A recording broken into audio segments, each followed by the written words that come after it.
Alô, alô, salve, salve, queridos amigos da TV Sounic, muito obrigado. E o Açúcar, da TV Sounic, da TV 247, bom dia, sejam bem-vindos ao primeiro programa de hoje.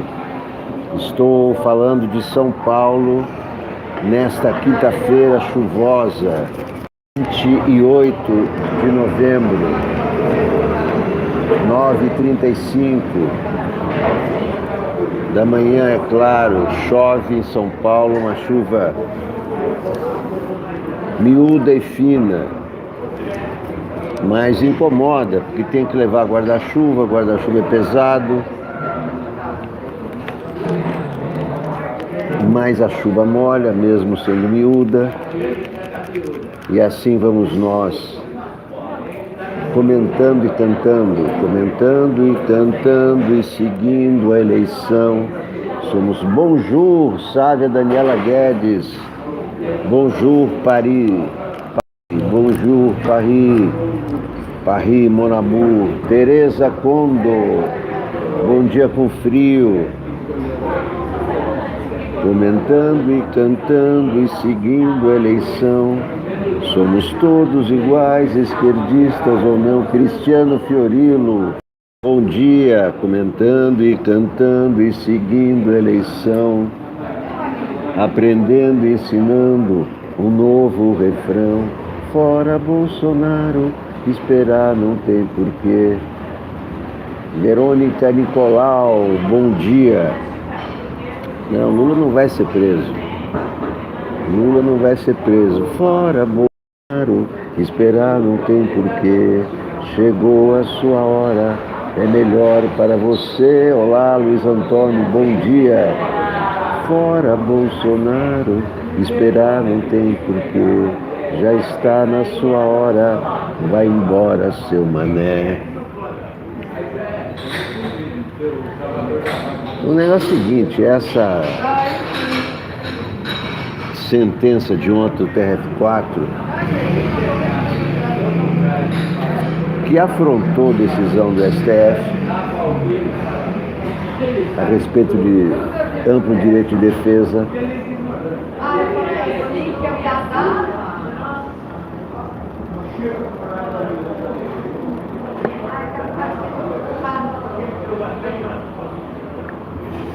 Leonardo, dia, chovendo em Sampa.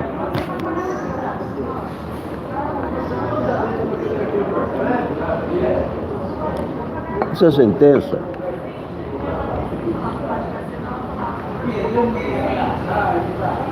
que aumentou a pena, em vez de ter sido anulada, vai ser anulada pelo STF. Porque se o STF anulou aquela sentença do Aldemir Bendini, porque o amplo direito de defesa não foi respeitado, os réus delatores falaram depois dos réus delatados, e como é que os réus delatados poderiam se defender se foram acusados por último. Se o STF anulou a sentença do Bendini, vai anular essa do sítio, quando chegar lá. Não vai demorar ainda. Antes tem que chegar lá o processo de triplex.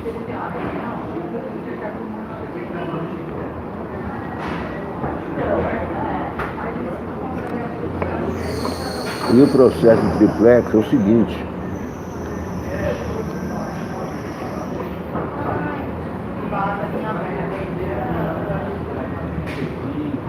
se for julgado pelo STF no ano que vem,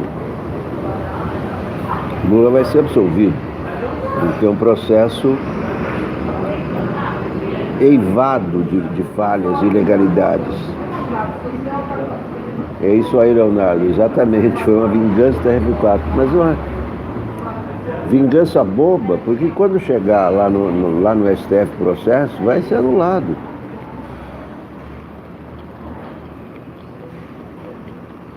Sua sentença de 17 anos já é da plateia.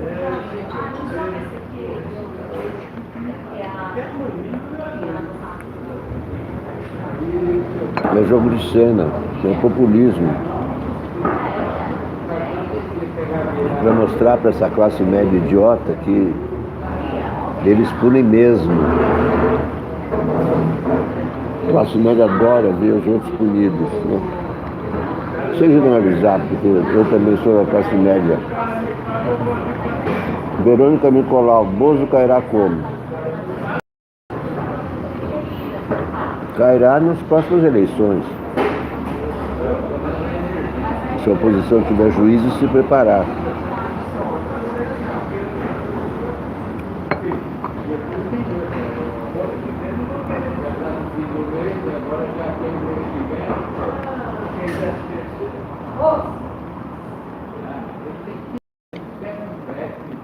Fora isso aí, acho difícil.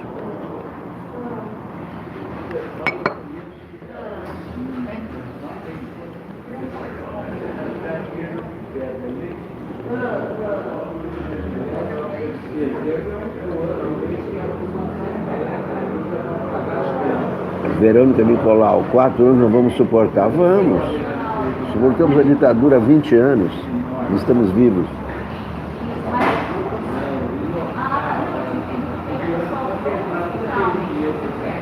Vamos suportar, sim.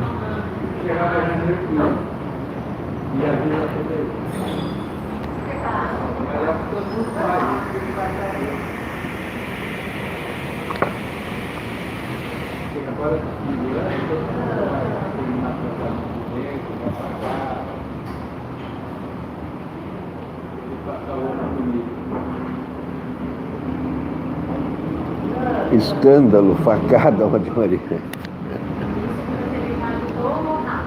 Ele tem que ser derrubado nas urnas, ganhou nas urnas, tem que perder nas urnas.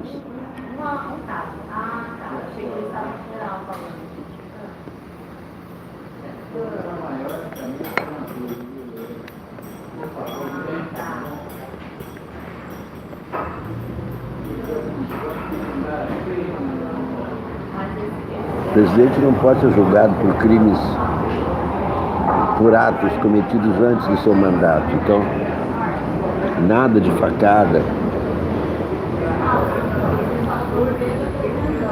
Agora, tudo depende do presidente da Câmara, né? Quando Eduardo Cunha resolveu derrubar a Dilma, derrubou.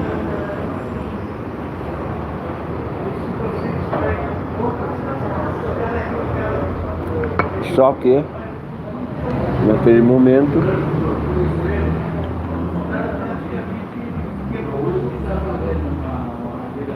o PT estava isolado, a Dilma estava isolada, e a centro-direita que tinha os votos.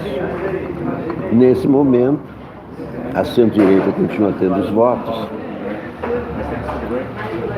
E, apesar das críticas e dos temores em relação ao Bolsonaro, não toma iniciativa nenhuma em relação ao Bolsonaro.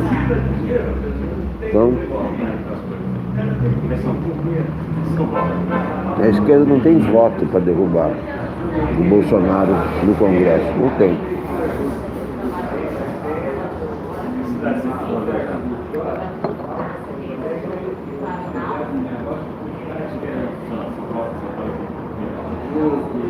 E essa questão de derrubar presidente se resolve lá, no Congresso, não no STF.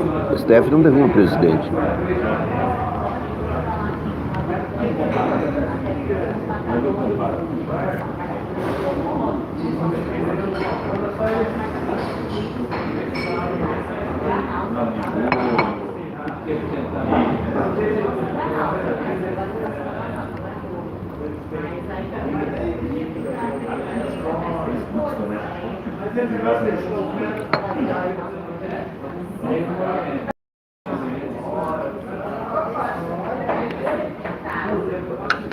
Bem, vamos ao trabalho. O Globo não chegou ainda, mas deve chegar daqui a pouco. Estou aqui com a Folha. E a manchete da Folha é: TRF condena Lula por sítio, amplia a pena e pressiona STF. Olha aqui. Manchete da Folha em letras garrafais.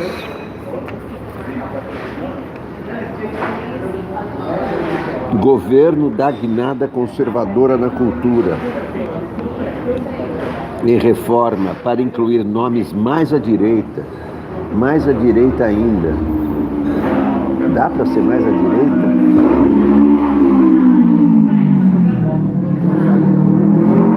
A gestão Bolsonaro anunciou trocas em 6 cargos na subpasta da cultura.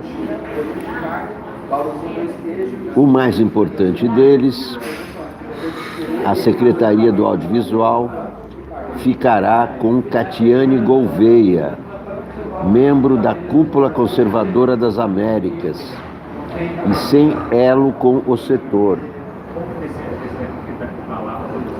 A nomeação deve abrir caminho para religiosos dentro do órgão.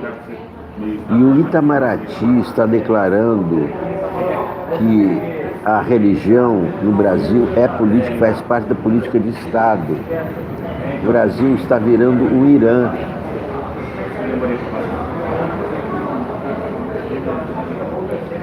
Bolsonaro quer transformar o Brasil numa espécie de mistura de Hungria com Irã. Vejam os modelos que esse governo está seguindo. E implementando, já está implementando o modelo, não é que está. Bolsonaro é alvo de denúncia em corte internacional, informa Mônica Bergamo. Bolsonaro foi denunciado no Tribunal Penal Internacional por incitação ao genocídio de povos indígenas. A representação é da Comissão Arns e do Coletivo de Advocacia em Direitos Humanos.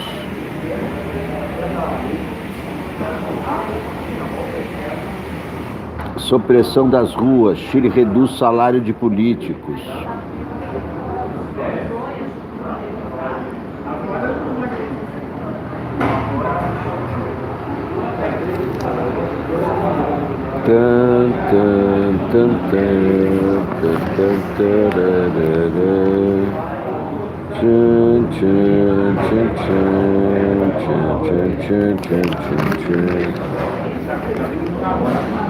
Página 2, articulistas da Folha de São Paulo. Ei, você Jair é o próximo a cair, é o próximo a cair, larararara. Ei, você Jair é o próximo a cair, é o próximo a cair. Ah, não cai, não deixa não, você vai ver na próxima eleição, seu eleitor vai morrer de rir. Não dá, não dá, não dá, oi, não dá pra não cair. Ei, você Jair, não dá pra não cair, não dá pra não cair, parararara. Ei, você Jair, não dá pra não cair, não dá pra não cair. A política da dilapidação, escreve Bruno Bogossian. Depois de ter nomeado um ruralista para o Serviço de Proteção de Florestas, uma antifeminista para elaborar programas para as mulheres e um professor que detesta universidades públicas para cuidar da educação, o governo Jair Bolsonaro deu mais um passo em seu projeto de destruição de públicas. Novo chefe da Secretaria de Cultura, o dramaturgo Roberto Alvim, começou a aparelhar sua pasta com nomes que parecem se esforçar apenas para dilapidar as ações dedicadas à área. Ele escalou militantes ultra-ideológicos para uma cruzada ressentida contra o setor. A escolha do time parece até zombaria. A secretária de audiovisual nunca trabalhou na área e acha que o setor deve trabalhar pelo resgate dos bons costumes. Já o presidente da fundação que promove a cultura afro-brasileira afirma que a escravidão foi benéfica para os descendentes dos escravos. A frase foi publicada em agosto pelo jornalista Sérgio Nascimento de Camargo, que agora comanda a Fundação Nacional Palmares. O órgão foi criado em 1988 para preservar os valores e a influência negra na sociedade brasileira. O Instituto passou a ser chefiado nesta quarta, ontem, por alguém que acredita ser o movimento negro, por alguém que acredita que o movimento negro deveria ser extinto. O jornal O Globo noticiou que Camargo já escreveu numa rede social que tem vergonha e asco da negrada militante. Ele é negro.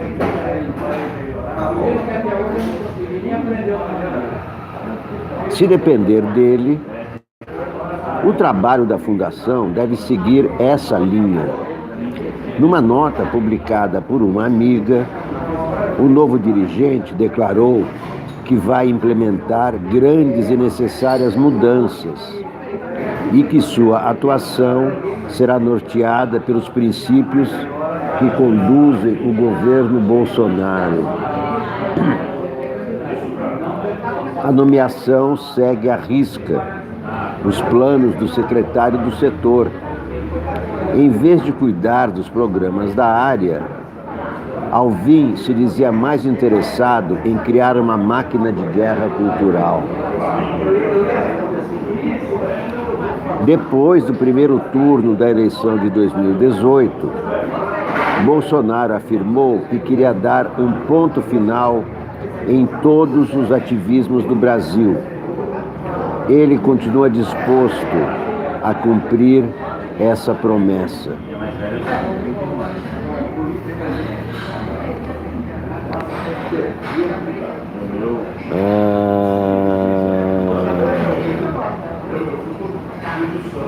Aposta na força, editorial da Folha. Bolsonaro insiste em propor incentivo à violência. Felizmente, a agenda tem sido barrada. Encontra-se em fase de estudo na subchefia para assuntos jurídicos da Secretaria-Geral da Presidência da República, de onde, diga-se, seria melhor que não saísse, uma proposta para permitir a intervenção federal em ocupações de terras nas áreas rurais, com o uso das Forças Armadas. É o Bolsonaro que está introduzindo a violência no campo. Isso pode ter consequências muito graves. Como explicou o presidente Jair Bolsonaro, a intenção é utilizar militares. Militar vai para a guerra, militar atira, militar não prende. No exército não tem algemas, só tem fuzis. Para expulsar marginais da propriedade alheia, evitando assim que governadores eventualmente protelem decisões judiciais de integração de posse. Não se esclareceu se o uso do aparato militar seria também utilizado, por exemplo, para banir invasores de reservas indígenas. Hipótese pouco provável, dada a conhecida animosidade do governo contra a integridade desses territórios. Em qualquer hipótese, é melhor, repita-se, que o plano não vá adiante. A regra constitucional é que as Forças Armadas se atenham à defesa nacional. A possibilidade de convocá-las para assegurar a lei e a ordem, em substituição ou apoio às polícias, deve ser cogitada em última instância, esgotados todos os recursos antecedentes. Ainda assim, seria mais adequado que a União possa dispor de uma Força Nacional de Segurança Pública, composta por policiais cedidos pelos estados, bem equipada e bem treinada para intervir nessas situações excepcionais, e não exército. O exército, quando sai do quartel, é para ir para a guerra, com tanques, fuzis e metralhadoras. A ideia de operações que se sobreponham ao poder estadual para decidir mando militar, conflitos agrários, traz em si riscos evidentes e explosivos, com a possibilidade real de alimentar tumultos e devaneios autoritários, como os que costumam acometer, aliás, o próprio presidente Bolsonaro. Delírios autoritários. Nem todo louco é ditador, mas todo ditador é um louco. Juntamente com o projeto voltado às intervenções rurais, o mandatário também deseja estender aos proprietários urbanos proteção total para que possam expulsar invasores de suas casas. Não importa o método utilizado. Queremos dar a garantia absoluta de que dentro da sua casa você pode tudo contra um invasor, conforme declarou o chefe do executivo. Não constitui novidade as inclinações um tanto truculentas de Bolsonaro em assuntos de segurança pública, quando se trata de eliminar mediações institucionais para a solução de conflitos. A insistência do governante nesses temas é uma péssima sinalização para a sociedade, a favorecer iniciativas violentas e, na pior das hipóteses, antidemocráticas. Até aqui, felizmente, o Congresso e o debate público têm conseguido, de uma forma ou de outra, conter parte relevante dessas investidas, o que é digno de nota. Editorial da Folha de São Paulo de hoje. Vamos em frente.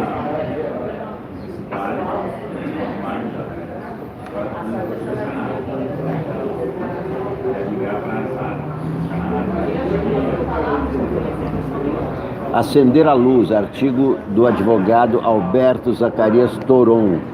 Livro de Rodrigo Janot expõe atos falhos e omissões. Com a sua conhecida elegância, o jornalista Hélio Gaspari afirmou nesta folha que o livro de Rodrigo Janot deseduca, desinforma e ofende o vernáculo. É verdade. Eu também achei. É um livro ridículo, aliás. O livro surpreende. E não me refiro a revelações, no mínimo inusitadas, como a de que lia relatórios policiais, inquéritos e processos de trás para frente, invertendo a esperada lógica de se conhecer os fatos. A obra fala mais pelas suas omissões e atos falhos do que pelo que revela, entre constrangedores autoelogios pessoais. Eu só não diria que éramos mais populares que Jesus Cristo, porque não quero cometer o mesmo erro de um dos Beatles. É uma das frases idiotas do livro. A conveniente seletividade da memória e a contínua negação de fatos concretos completam o livro. O ex-procurador-geral se autoelogia por ter pedido prisão de líderes do antigo PMDB em iniciativa de grande impacto nacional, mas omite que ele mesmo voltou atrás pedindo arquivamento da ação que havia apresentado, reconhecendo que não havia base para a sua proposição.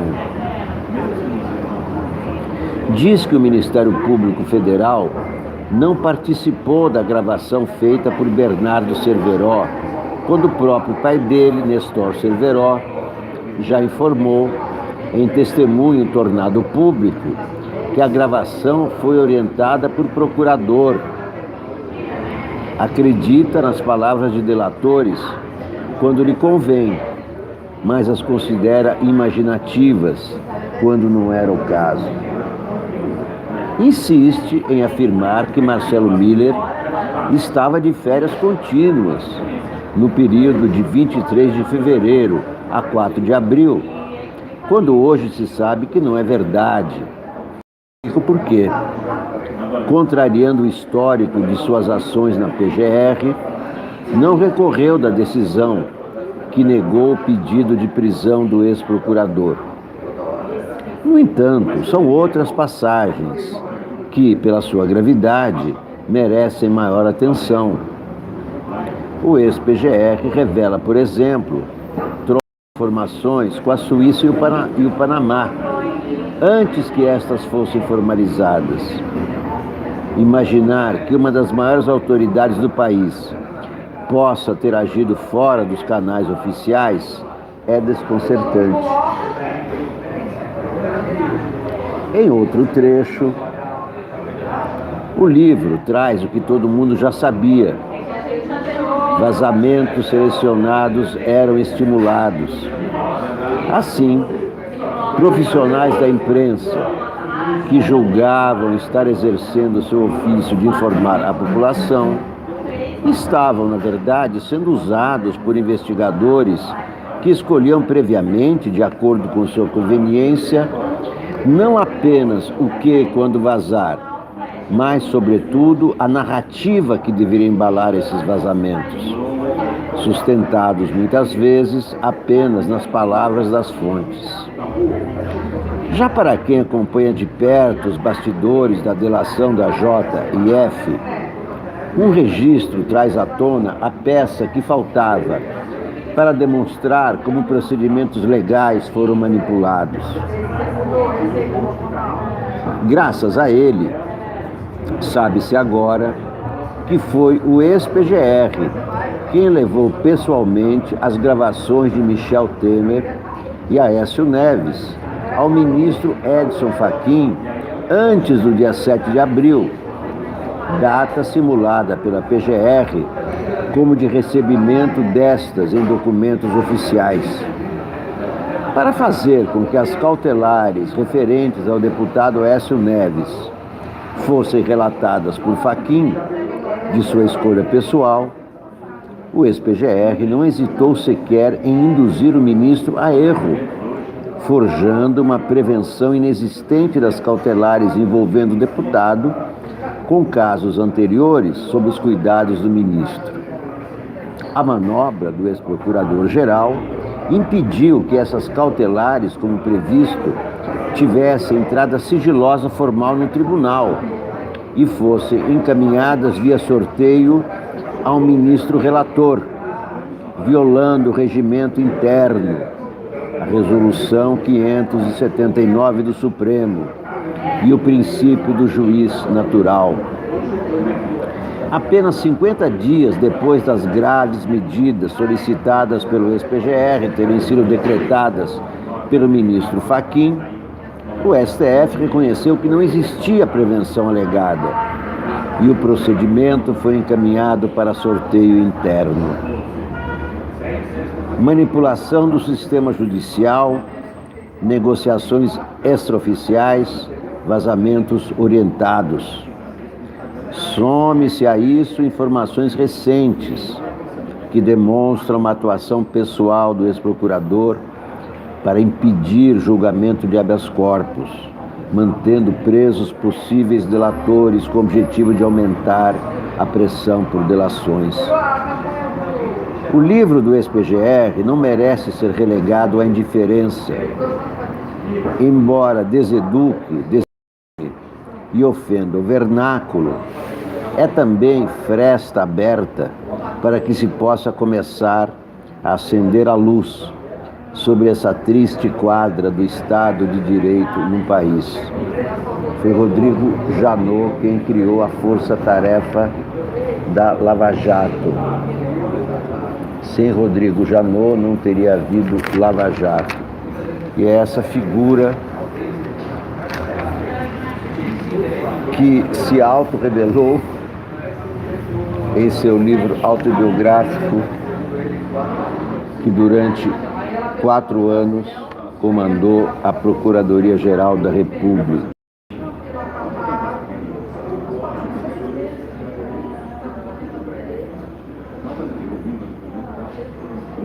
Matéria sobre o TRF4, essa sentença vai ser anulada. Não há como o STF não anular essa sentença.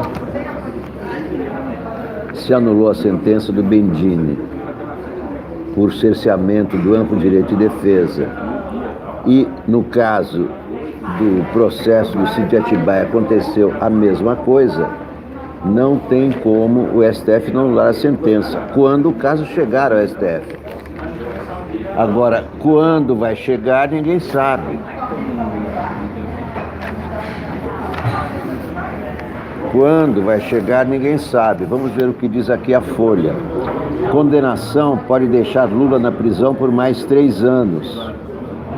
Esse é o tempo que faltará cumprir se penas atuais por sítio triplex forem mantidas em decisões de última instância. Bom, então, a decisão de última instância, claro, vai ser no STF. O primeiro processo a chegar ao STF vai ser o processo de triplex. Se esse processo chegar, que já passou pela terceira instância, chegar ao STF durante o ano próximo, 2020, provavelmente o Lula será absolvido. A sentença será anulada, de alguma forma, Lula ficará livre dessa sentença. Porque na composição atual do STF, Lula tem, teoricamente, 6 votos contra 5, que foi o resultado do julgamento da prisão em segunda instância. Porém, se esse processo bater no STF em 2021, a situação será diferente, porque em 2021, no começo, já haverá um novo ministro do STF no lugar do Celso de Mello, que é um dos votos do Lula, é um dos votos dos garantistas, é um dos votos que respeita a Constituição. No segundo semestre, outro ministro atual deixará o STF, Marco Aurélio Mello, e entrará outro bolsonarista. E aí, então, se o caso do triplex chegar ao STF depois de 2020, Lula será condenado. Porém, não pode voltar ao regime fechado, porque ele já progrediu a pena. Então, ele não será preso, mesmo sendo condenado no STF. Será preso se também for condenado nesse processo do sítio. O STF, na composição atual, não tem como não anular o processo do sítio, mas na composição com 2 bolsonaristas como juízes, não se sabe o que poderá acontecer, embora o caso do ex-presidente da Petrobras, Aldemir Bendini, não possa ser apagado. Está lá nos autos do STF. Então, a sentença do triplex, se chegar ao STF em 2020, Lula deverá ser absolvido. Se chegar depois, 2021, 2022, Lula será condenado, mas não volta para a prisão, porque ele já tinha progressão da pena, do semiaberto, não volta para a prisão por causa do triplex. Poderá voltar se o STF o condenar no caso do sítio de Atibaia. Se o STF desdizer o próprio STF e não anular a sentença, porque o motivo é o mesmo que levou à anulação da sentença de Aldemir Bendini.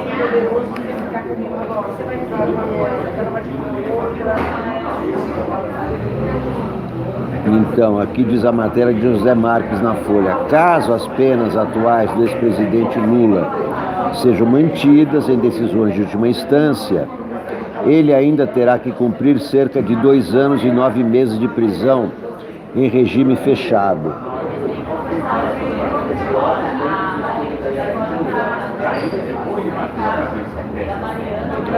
A hipótese de Lula ficar na prisão por quase 3 anos a mais depende de que a pena atual do primeiro processo, do triplex do Guarujá, seja mantido pelo STF.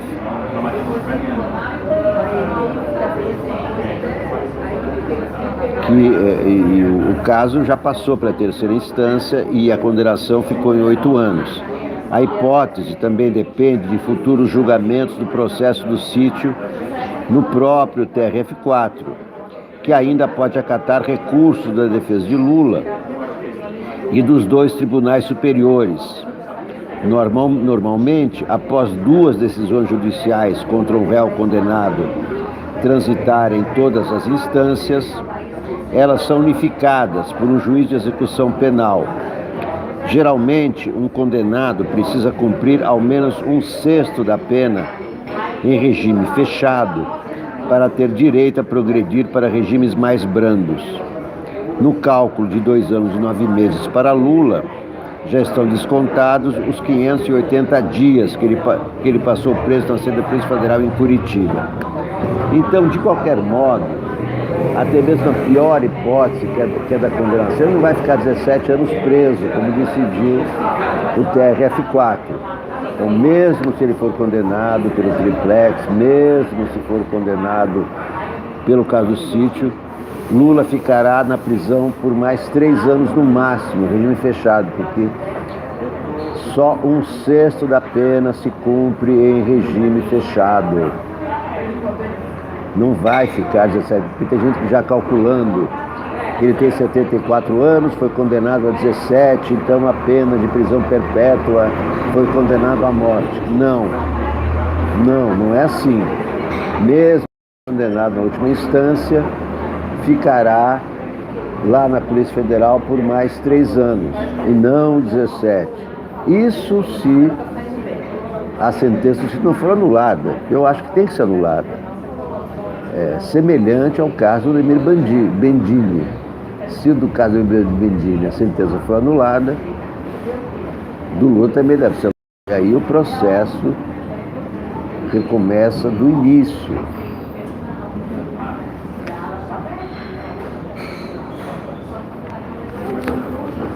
Então, está tudo claro, né? Lula não ficará 17 anos preso. Bolsonaro diz que não usou dinheiro público em campanha à presidência. Matéria de Rosiane Carvalho na Folha. O presidente Jair Bolsonaro negou que tenha usado recurso público na campanha, um dia depois da reportagem da Folha revelar que a campanha dele foi mais cara do que o declarado à Justiça Eleitoral, além de ter sido financiada em parte por verba pública. Nesta quarta, em entrevista em Manaus, Bolsonaro ironizou o fato de documentos mostrarem que ao menos 420 mil reais foram usados para a confecção de 10 milhões e 800 mil santinhos. O meu partido recebeu 10 milhões de um montante de mais de 1,7 bilhão que os outros receberam para fazer campanha. Eu decidi que não usaria fundo partidário e não usei. Pedimos na internet recurso, a vaquinha. Recebemos 4 milhões, gastamos metade.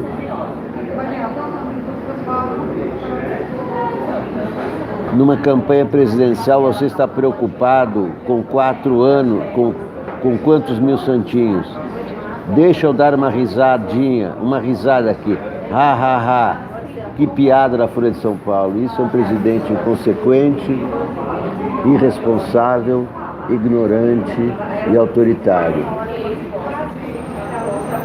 Ele ri da denúncia, que é muito séria.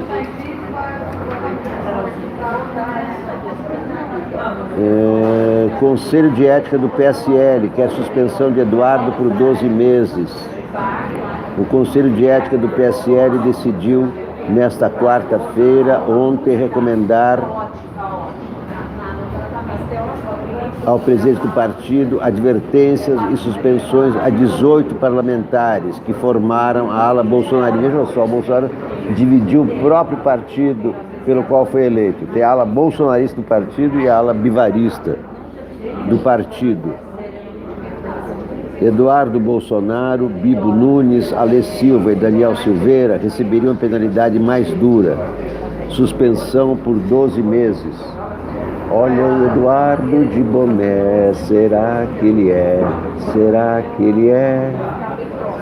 Olha o Eduardo de boné, será que ele é? Será que ele é? Será que ele é fã do Trump? Será que é doente do pé? Ele só fala em AI-5. O que ele quer esconder? Corta o mandato dele. Corta o mandato dele. Corta o mandato dele. Corta o mandato dele. Continuando com a Folha. Não chegou ainda aqui na banca do Alex. STF indica tendência para liberar investigações como a do caso Flávio. 5 ministros já votaram a favor do compartilhamento de dados da Receita e do antigo COAF.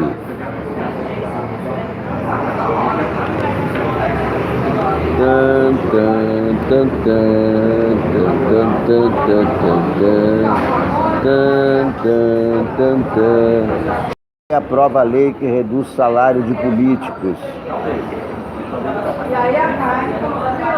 50%, os salários vão diminuir 50%, mas prefeitos e membros do judiciário foram excluídos.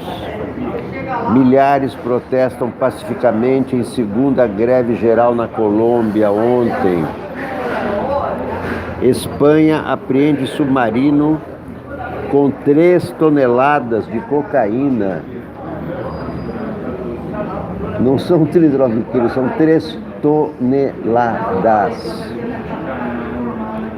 Um submarino interceptado na costa da Galícia, noroeste da Espanha, no sábado, levava cerca de 3 toneladas de cocaína, no valor de 100 milhões de euros.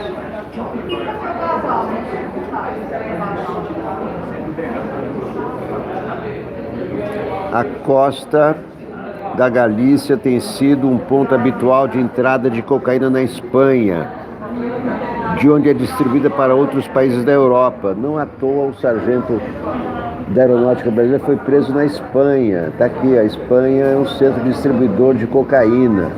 Então aqueles 39 quilos do sargento, até agora não esclarecidos, pelo menos aqui no Brasil, faziam parte dessa rota de tráfico. O volume tão grande é inédito. Com a ajuda de mergulhadores, agentes levaram 3 dias para transportar o submarino a um porto próximo. A origem da droga é desconhecida. Uma fonte afirmou à agência de notícias France Press que o submarino, com cerca de 20 metros de comprimento, vinha da América do Sul.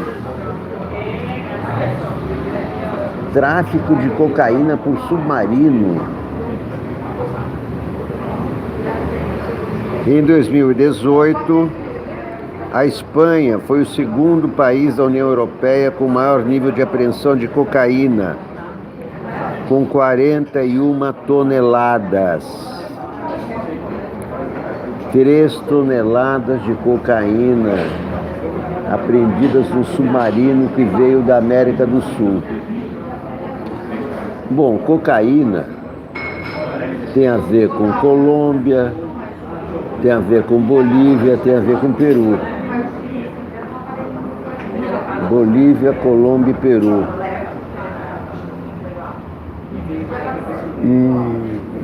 Submarino, tráfico de cocaína em submarino. Nunca tinha visto isso, nem imaginava que poderia. Mas de quem será? Quem será o dono do submarino? Geralmente os submarinos são propriedades estatais.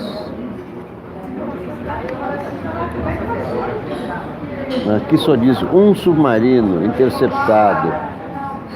Mas pessoas particulares podem ter submarino, assim como tem um carro, como tem um iate. E parece que o submarino pertence aos traficantes, né? E como é que você opera o submarino?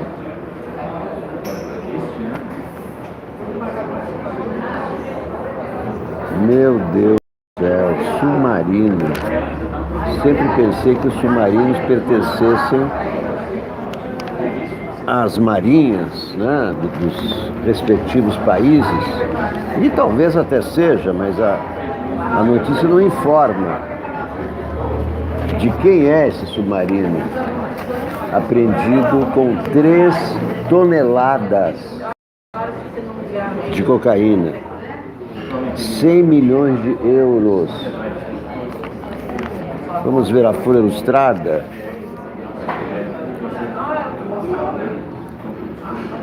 O governo renova quadro na cultura e articula projeto mais conservador. Já falei a respeito disso. Todos os sonhos do mundo, escreve Contardo Caligares.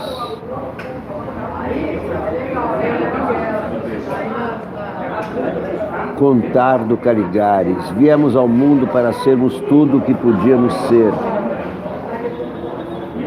Na semana passada, nesta coluna, tentei resumir ao essencial a herança dos anos 60. Ao menos a herança que eles deixaram em mim. Escrevi que os anos 60 não inventaram nem o desbunde, nem a militância radical de esquerda. Então inventaram o quê? A proposta mais relevante daqueles anos me parece ter sido, e ainda ser, a de cada um ter de descobrir a ele mesmo quem ele é. E, claro, viver de acordo com isso. Escurece em São Paulo, sinal de que vem chuva grossa. É uma ideia bonita, que se tornou, aliás, um bordão de marketing feito para nos encorajar a sermos únicos, inventarmos um estilo nosso, inconfundível. Procure na internet Be Yourself, seja você mesmo.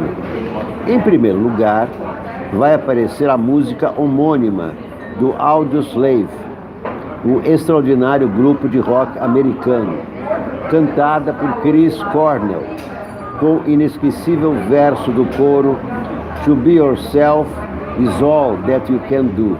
Ser você mesmo é tudo o que você pode fazer. Hoje, escutando, penso no suicídio de Cornell, 2 anos atrás, e as letras parecem dizer o caráter impossível e desesperado da tentativa de sermos nós mesmos. Continuando nos milhões de resultados de sua procura na net, você logo encontra títulos de autoajuda, alguns péssimos, outros bons, tanto faz, mas quase todos pressupondo a ideia de que sinceridade, singularidade e autenticidade sejam os caminhos ideais para curar nossa timidez, resolver as angústias sociais, aprender a gostar de nós mesmos e encontrar um sentido para a nossa vida. O título que mais gostei: Seja você mesmo. Todos os outros lugares, de qualquer forma, estão já ocupados. Seja você mesmo. Evoca o sonho antigo de realizarmos nossas potencialidades. Viemos ao mundo para sermos tudo o que podíamos ser. Não é raro que alguém procure uma psicanálise justamente com a ideia de cavar até descobrir quem ele seria em seu âmago, para poder a seguir autorizar-se a se soltar e revelar assim quem ele é. Não funciona assim. Não somos brotos esperando vingar. Talvez não sejamos nada em potência. É bem provável que a gente só se conheça depois dos fatos, ao longo e no fim da vida, olhando para trás e descobrindo assim que somos o que fomos, ou melhor, o que conseguimos ser. Por isso mesmo, para saber quem somos, importa dar ouvidos a nossas próprias histórias. E tanto faz que elas sejam banais ou extraordinárias, heróicas ou tranquilas, tristes ou jocosas. Se soubermos escutá-las e contá-las, elas dirão nossa razão de ser, a beleza, a miséria e a eventual grandeza de nossa vida. Nos anos 60, promovendo a tarefa de sermos nós mesmos, revelaram que é possível e talvez seja necessário ter carinho por qualquer vida. Entre as leituras que naqueles anos me transformaram e me imbuíram do espírito da época, além dos Beats, Ginsberg, Kerouac, Ferlinghetti, há uma obra mais antiga, publicada em 1915, que descobri justamente nos anos 60, numa montagem teatral de Charles Aidman na Broadway, Spoon River Anthology, de Edgar Lee Masters. É uma coleção de epitáfios que os próprios mortos recitam a quem visitar o cemitério. Inicialmente, os habitantes de Lewiston, Illinois, onde Lee Masters viveu sua juventude, acharam odioso o retrato dos reles e miseráveis casos de seus mortos. Mais tarde, eles entenderam que o murmúrio indiscreto dos hóspedes de seu cemitério de fato celebraria a vida concreta de sua cidade e homenagearam Edgar Lee Masters com uma estátua, bem no cemitério de Oak Hill. O amor pela vida concreta e cotidiana, com o que ela tem de mesquinho ou de grandioso, talvez explique o interesse de minha geração pela psicanálise. Em todo caso, explico o meu. Na semana passada, os 2 últimos livros de Pat Smith, Devoção e O Ano do Macaco, serviram de exemplo para mostrar que o espírito dos anos 60 não morreu.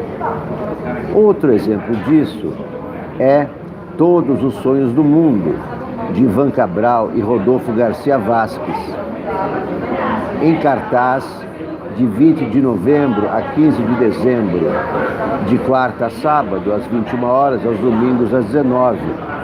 Ivan Cabral encena, conta sua trajetória, suas batalhas contra a depressão e, sobretudo, sua origem em Ribeirão Claro, Paraná. Ribeirão tem personagens que valem os da antologia de Spoon River. Se você não puder assistir à peça, leia no texto a história de Jane, a história de Jane que peidou. E não se preocupe, sua maior tristeza no fim será porque a peça acabou. Contardo Caligares, na Folha de São Paulo,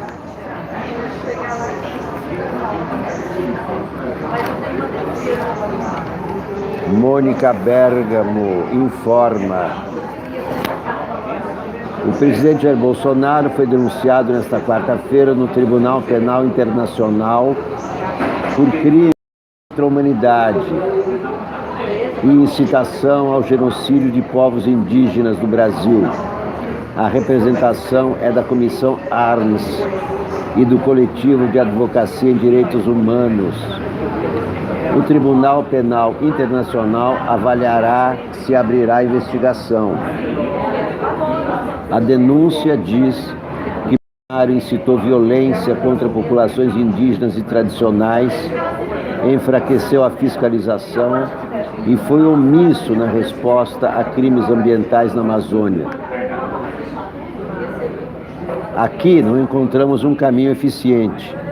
Indo para lá, o Tribunal Penal Internacional, esperamos estimular as forças internas do Brasil para apurarem essas questões, diz o presidente da Comissão Arnes, o ex-ministro José Carlos Dias.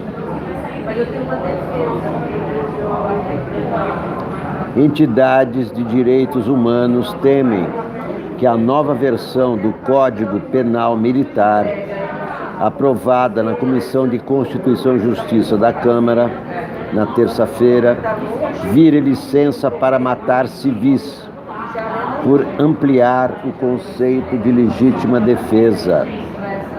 Uma emenda isenta o militar que usar força para prevenir agressão. Hoje é necessário ameaça real ou iminente. É um sinal concreto da corrosão dos valores democráticos, diz Hugo Leonardo, presidente do Instituto de Defesa, do Direito de Defesa, para quem o artigo cria um excludente de ilicitude próprio para militares e PMs.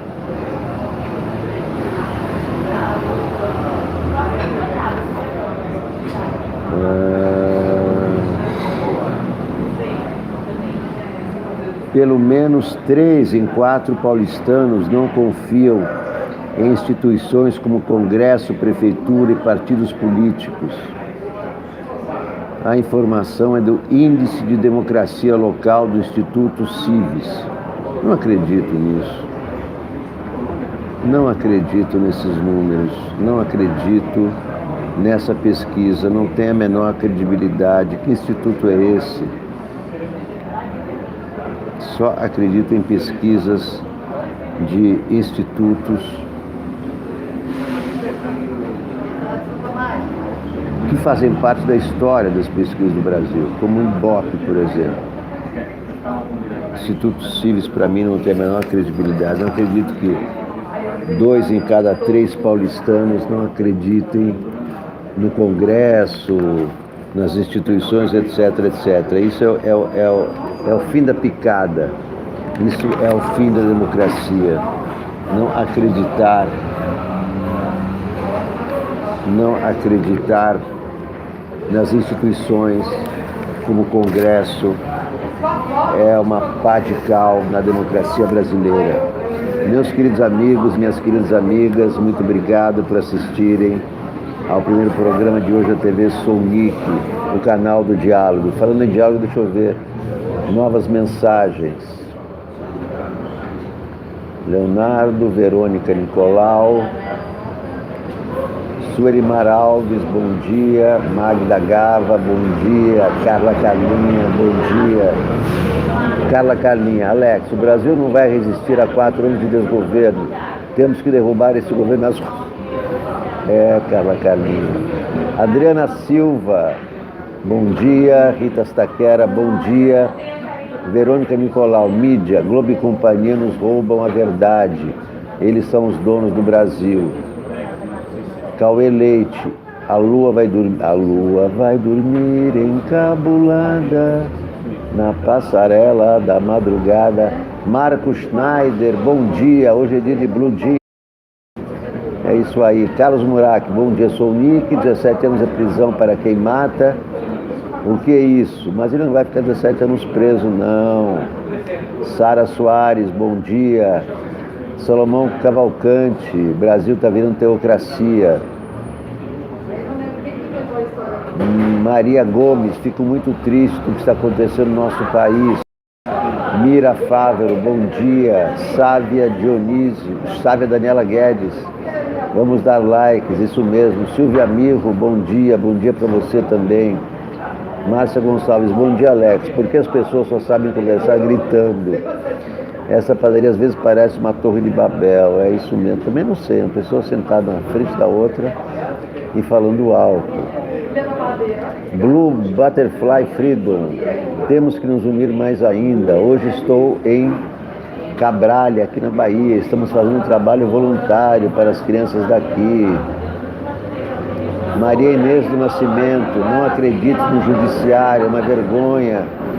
está sentindo deuses, quando vai querer a casa deles, como.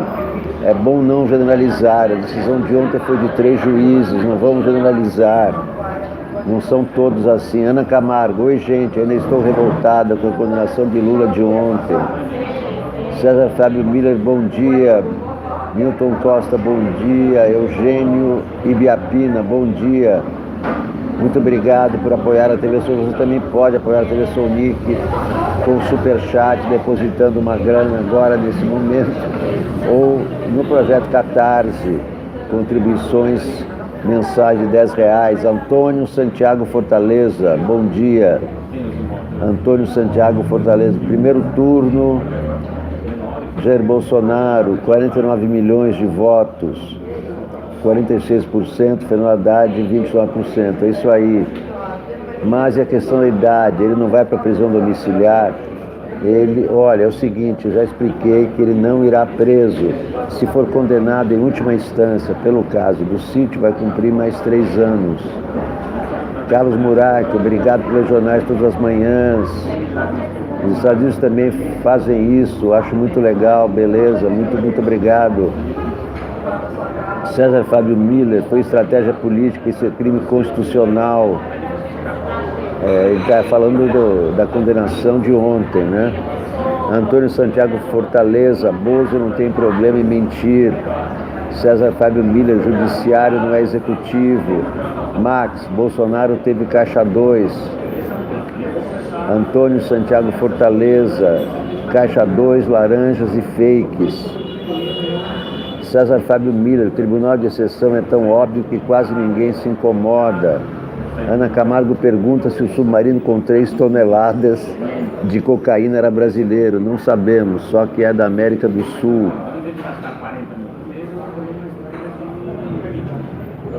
César Fábio Miller. Alguém vendeu ou revendeu o submarino, né?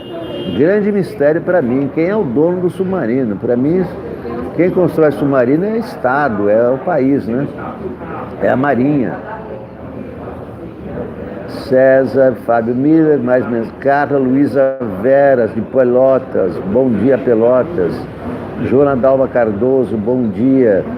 Nisete Soares, só digo para todos, o povo já acendeu o estopim, está pronto para explodir. Bom, meus queridos amigos, minhas queridas, muito obrigado por assistirem o primeiro programa de hoje da TV Sou Nick. Eu volto a qualquer momento com novas informações, novos comentários, novas paródias. Geralmente faço mais um programa à tarde. Ontem não deu para fazer, não fiz, mas geralmente não fiz sim, fiz lá no estúdio da TV 247. Farei um programa mais à tarde, se possível farei outro programa à noite, para estarmos juntos o maior tempo possível. Muito obrigado por se inscrever. Por favor, se inscrevam, preciso de inscritos. Deem muitos likes, se inscrevam e compartilhem à vontade. Por favor, a TV Sou Nick está sempre à sua disposição. Eu sou o seu personal repórter. E lembre-se, nem todo louco é ditador, mas todo ditador é um louco. Tchau, até a próxima.